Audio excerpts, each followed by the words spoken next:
Assalamualaikum warahmatullahi wabarakatuh. Selamat berbagi anak-anak. Hari ini kita memasuki pertemuan yang kedua tentang teks eksposisi. Kita bahas mengenai pola pengembangan teks eksposisi. Pada pola ini, bahwa teks eksposisi itu menggunakan pola umum khusus atau yang dikenal dengan paragraf deduktif. Paragraf deduktif itu artinya sebuah paragraf yang kalimat utamanya berada di awal kalimat, diikuti oleh kalimat-kalimat penjelas sebagai pendukung di kalimat utama. Contoh di sini, uang bukanlah modal utama yang diperlukan apabila seseorang hendak memulai berbisnis.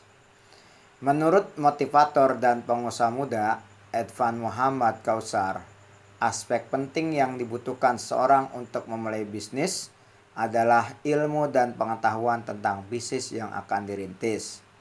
Calon pengusaha dapat belajar langsung dengan praktisi yang telah terlebih dahulu menekuni bisnis.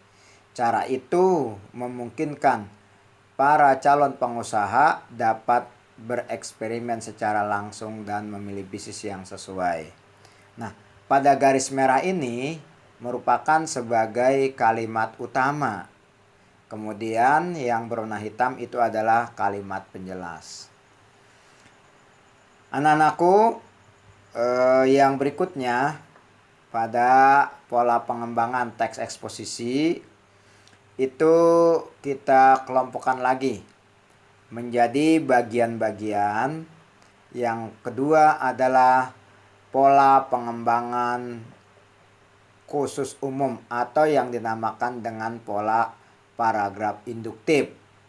Pola ini meletakkan kalimat utama itu di akhir paragraf yang bersifat khusus, kemudian diawali dengan pikiran-pikiran penjelas atau kalimat-kalimat penjelas. Contoh, ini adalah danau terbesar di Indonesia. Letak danau ini adalah di Sumatera Utara. Danau ini adalah hasil letusan gunung berapi purba. Danau ini dikenal dengan sebutan Danau Toba. Nah, kata Danau Toba itulah dikenal dengan pola paragraf induktif.